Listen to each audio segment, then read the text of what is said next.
Hey, Cameron, I appreciate you taking the time today just to walk through a little bit of your experience working together. A lot of people think about or have heard about, hey, maybe I could get a coach to help me, but they have no idea really what that means or what coaches do or specifically what I do. So, just based on our experience, I appreciate you being open-minded just to share a little bit about where you were, um, where you are now, how things are moving, and give people an idea who don't know me and don't know what I do, what it's like to work with a coach and maybe what to expect. So again, I appreciate you jumping on today. Yeah, absolutely. Happy to share my experiences. My name's Cameron Unger. I own Trash and Stash Junk Removal. Had no real trades experience. Had never been in a landfill prior to starting this business, but bought a truck, parked in the driveway, and kind of ran from there. So the learning curve was pretty steep. So we are a local business. We provide professional, affordable, and environmentally responsible junk removal to both residential and commercial customers. Where we were at and why we decided it was time to reach out to somebody.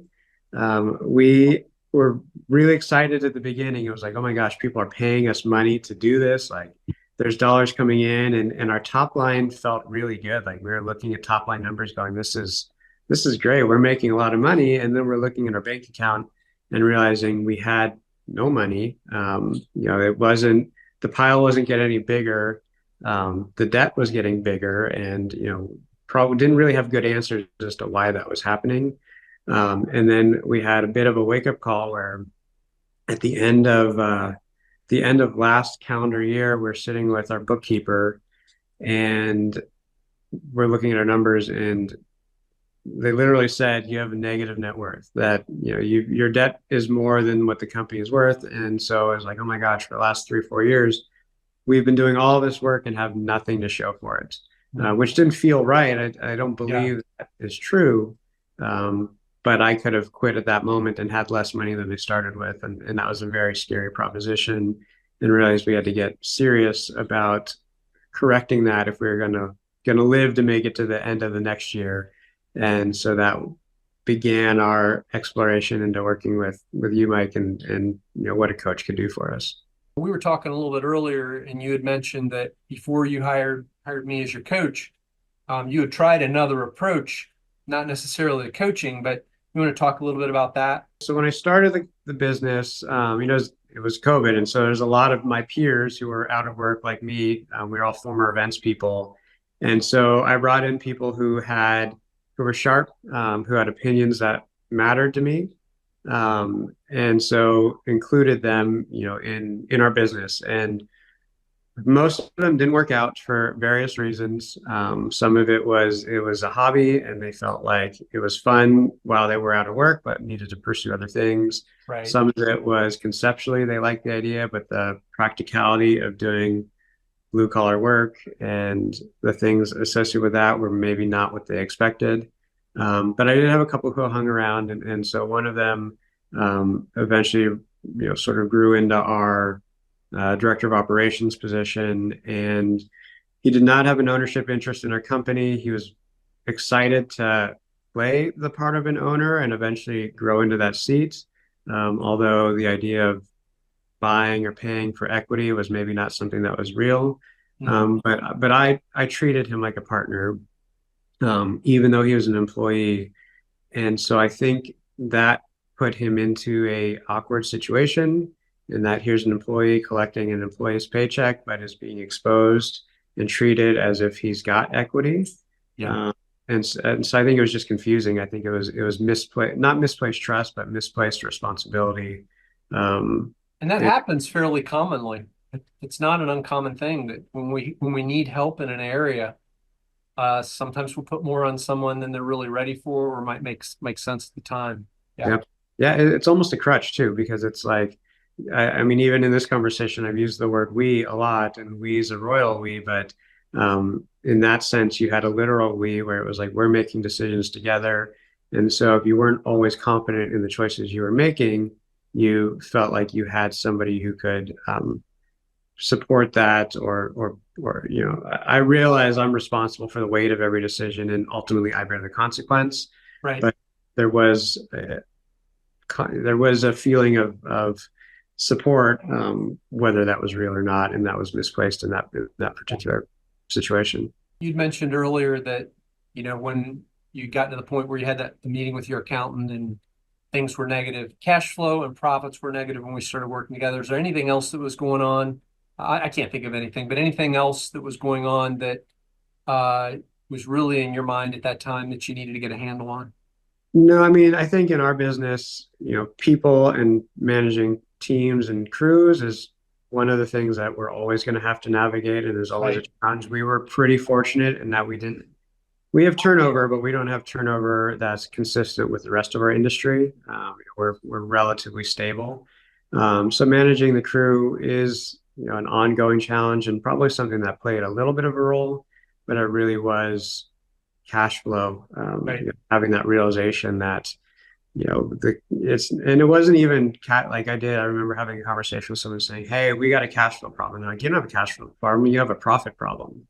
And so, because even Yeah. when you say cash flow, you're like, in your head, that means you're making enough money and you just don't have it in your hands. And that wasn't the truth. The truth was we needed to be a Yeah. more profitable business to do what we needed to do. That's really a great point because so frequently the first thing that I hear when I'm talking to a business owner is they'll say cash flow. But what they really mean by it, whether they know it or not, is it's profit. Because like you said, unless you're having a collections problem, it's not cash flow. It's you're not profitable. Let's talk about, some of the change, some of the things that we did, and maybe where you were able to get your business to. It's seasonal business, we understand that, but so let's see. I know we jumped in. We looked at break-even point.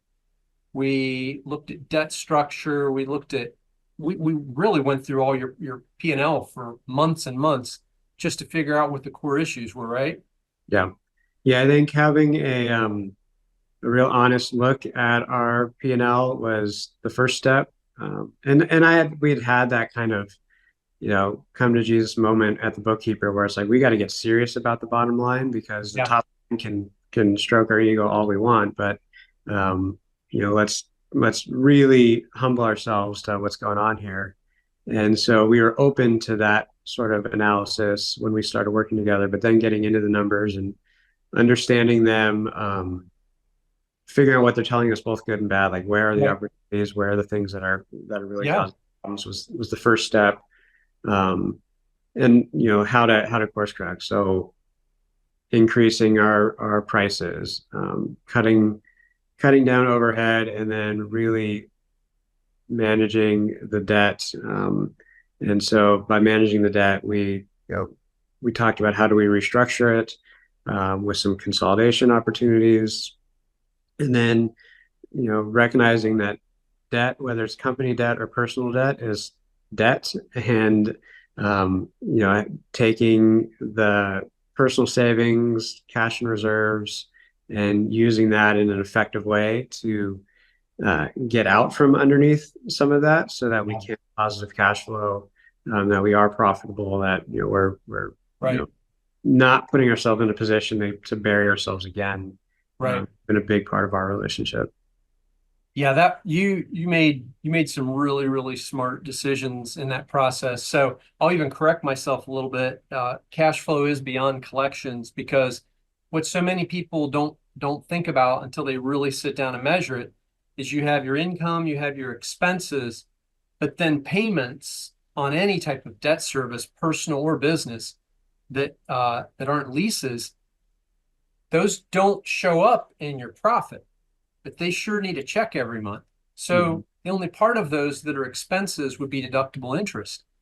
But that ended up being the next level. So first we figure out what's the break even point for your business in terms of sales and expenses. And that wasn't that bad. There were some things that needed to change, but we worked on that. But getting a hold of all the assets, a few different types of debts, and really restructuring that was one of the big breakthroughs for you, and created a really significant amount of cash flow, positive cash flow for you, so that your profits were actually ending up in your bank account. You made a lot of really smart decisions. We were fortunate in some in the circumstances we had to be able to get loans that made sense and that we had money that, it was, you're sort of financing things just for the sake of financing it. And really speaking from a personal perspective, instead of using the dollars that we had. And so that was important, to be able to get out from underneath that stuff. And I talked about it earlier in the call. We had three trucks. We now only have one.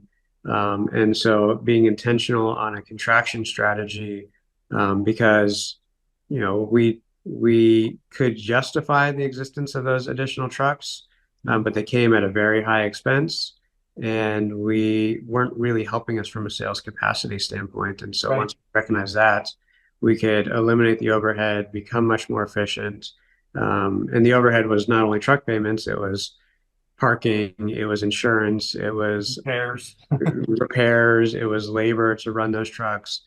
You sort of think in a service business, oh, if I'm doing this amount of money with one truck, if I add a second truck, I'll double it. That's And right. that's not the real math. The real math is you have it. Yeah. And so recognizing that was super important, because we were able to clear out a ton of overhead. And now we can get that truck, it's almost at capacity now, but run it to full capacity before we can think about adding routes or adding time or adding Right. crews. And the plan is to expand, but it's to expand at the speed of profit, right? So everything is full speed ahead now because you've gotten your business down to the level where it's profitable. Uh, you have capacity. Even with one truck, you have capacity to do, I think, what did we figure out the other day? You're at most 80%, or was it 60%? I can't remember. Yeah, yeah. With the additional truck, we've got about another 40% to go before we're Yeah. really out. Yeah. And so you just really put yourself in a great position, and getting back to profitability, and now taking the profit and the cash flow that you have and redeploying that. We're talking about redeploying that into marketing, right? Yeah. Yeah, Yeah. exactly. I mean, Dave Ramsey talks about what you just said, growing at the speed of cash. And so now we're in a position to do that, where we can be profitable in the here and now and continue to set ourselves up to grow moving forward. And through this process, we've had we've restructured staff. And so that's changed the way we make decisions. It's now changing the way we allocate resources. So now money can go. We never had a marketing budget before. It was going to overhead, it was going to labor. We now have money, that we're able to put in the marketing budget, which should generate more sales, which should generate more opportunities to allow us to reach our capacity and to continue to grow at that speed of cash or speed of Yeah. profit. Yeah. You guys have really done a great job. And then also just restructuring the comp plan so that it was tier based on, the level of sales. The busier the week is, the more the guys can make. And that's helping you attract another type of person too. Yeah, the comp plan change, that's a good point, has been a big one for us, because it allows everybody to share in the company's successes. It allows us to talk about margins, on a daily basis with even our frontline crew. And from a recruitment standpoint, we're no longer seeking or finding people who are just looking for hourly work, who are flipping through jobs every 6 months. We're able to talk about career positions, for people where they can make real significant money, and we all benefit from their efforts. You'd shared this a few weeks back where right after you changed the comp plan, it immediately showed itself because there was an opportunity to do a job later in the day. And instead of the guys complaining about it, they're like, yeah, we can make that happen, right? Yeah. Yeah, we're seeing it at the end of the day, we're seeing it at the end of the week, and we're definitely seeing it at the end of the month, where it's like, yeah, I think I can come in on Saturday to do those couple things if you need me to. Yeah. So they're definitely sniffing it out, which is great. Yeah. It's an exciting time for you. One last thing really on the hiring process. How did the hiring process that we talked through and implemented, how did that change things? What did in terms of the quality of people that you get, the amount of time that you had to invest, how has that contributed to the improvement? Yeah, I mean, over the course of our history, we've struggled with hiring. I mean, it started with I was hiring people within my circle, and that was not a great strategy, for a lot of reasons.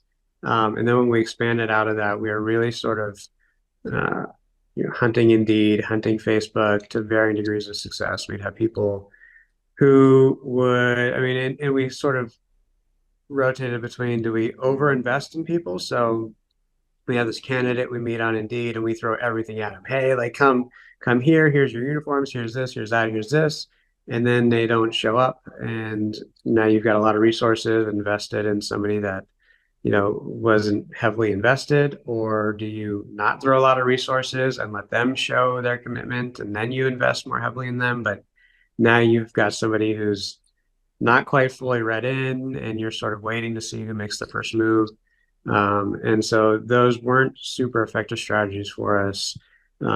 After we put the comp plan in place, we followed the process of having a totally different sort of job description. That Almost like an advertisement. Imagine that, right? Yeah, I mean, it really spoke specifically for who we were looking for. Um, and then the process was different. So, we had them talk to us. We, invited them to group interviews. We did job share. It was a very different experience. And as a result, we hit on a much higher percentage of applicants. And I think they felt valued in the process, and we felt confident that the people who we ultimately offered jobs to were going to be fits from the beginning rather than this wait and see. So far has been very effective, and excited to continue to have it play out as we move forward. Well, you start building an organization of people who want, you were upfront with them about the values, the expectation, the opportunity, and guess what? They actually want it. Yeah. So, Yeah. There's no surprise on either side. yeah, they're actually excited to be part of the team. Well, that's super. Well, last thing, I guess, is, sometimes people are on the fence. Gosh, should I click the link? Should I set an appointment? Should I find out more about coaching and how it might help my business? If somebody's on the fence, what would be your advice to having them spend some time with me? If nothing else, one phone call will show you a whole lot. I always tell people, like, I have all these great ideas in my head, and then I have to say them out loud to somebody, and maybe they're not as great as I thought. And so even having that initial conversation is super helpful to just get ideas, get feedback. But it has been a definitely an accelerator in our business, because the things we've discovered along the way, we might have discovered, but it might be 6 months, it might be a year, it might be 10 years. We may have never gotten there, because if we didn't address the profit and cash flow issues we had in last year, we may not be sitting here today. But you are. We're here, and so I'm Right. thankful that we crossed paths, because that was a big part of it. I would most certainly encourage that conversation. There's a lot of people who are out there wanting to give advice. There's not a lot of people who understand service-based businesses or route-based businesses, and sharing with somebody who's coached people who live in that world, who's lived in that world himself, has been great. So I certainly encourage the phone call and to pursue the process here. Well, I appreciate you and everything you've done. I'm really excited about where you've come from, where you are now, and just really how you're positioned to really, you're right there at that level where you're starting to build for the next stage. And with the recent organization changes, you're able to invest more in the growth of your company. And I'm excited about your future. Yeah, Glad to have an opportunity to work with you. yeah, definitely. You introduced the idea of the J curve, and so that's where my hope and optimism is we are riding up on that J curve, and so Yeah, that's been a big mindset thing, if nothing the else. real thing. Very, very few people tell you, and if they did, most might not believe just how hard it is. It isn't impossible, but all the things you have to get right to not lose money or not need more cash than you think you do. That's why they call it the J curve. So you're out of the J curve. So I'm excited for you and look forward to everything we're going to be able to do moving forward and what it's going to mean to you and your family. Yeah, thanks. Well, I appreciate all you've done for us. Well, we'll keep it going. Appreciate you. Take care. Yep, thanks, Mike.